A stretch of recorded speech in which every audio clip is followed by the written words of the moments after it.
Avant de devenir un génie de la couleur, Van Gogh fut d'abord un échec sur presque toute la ligne.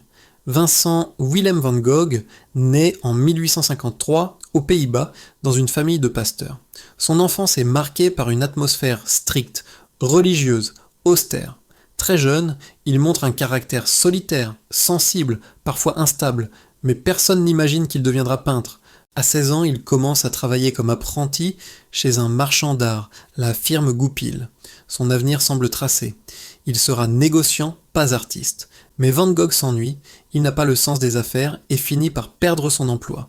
Il tente alors une carrière religieuse, inspiré par son père pasteur. Il devient prédicateur dans une région minière pauvre de Belgique, le Borinage. Vincent se donne corps et âme à sa mission, vivant dans la misère aux côtés des mineurs. Mais son excès de zèle choque l'Église, on le juge trop radical, trop extrême. Une fois encore, il est rejeté. Van Gogh a 27 ans. Il a déjà échoué dans le commerce, la religion, la vie sociale. C'est à ce moment-là qu'il décide de se consacrer à la peinture. Ses débuts sont laborieux. Dessins maladroits, couleurs ternes, thèmes sombres. Ses premiers tableaux représentent la dureté de la vie paysanne, inspirés par Millet. Les mangeurs de pommes de terre, 1885, en est l'exemple parfait. Visage rugueux, mains fatiguées, atmosphère sombre. Personne ne voit encore un génie, on y voit un peintre lourd, provincial, trop réaliste.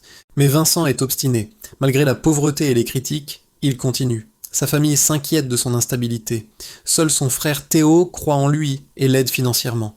Sans Théo, Van Gogh n'aurait peut-être jamais peint une seule toile marquante. Son art évolue doucement, il quitte la Hollande pour chercher ailleurs une nouvelle inspiration.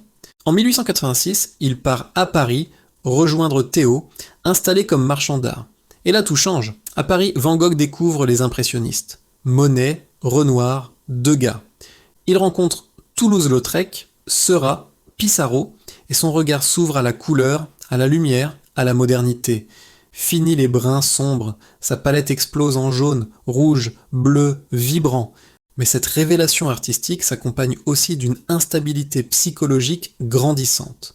Dans l'épisode 2, nous verrons comment Van Gogh, entre amitié explosive et crise terrible, va plonger dans sa période la plus intense et la plus dangereuse. Abonnez-vous pour découvrir la suite de l'histoire de Van Gogh et ne rien manquer de Coach Art Academy.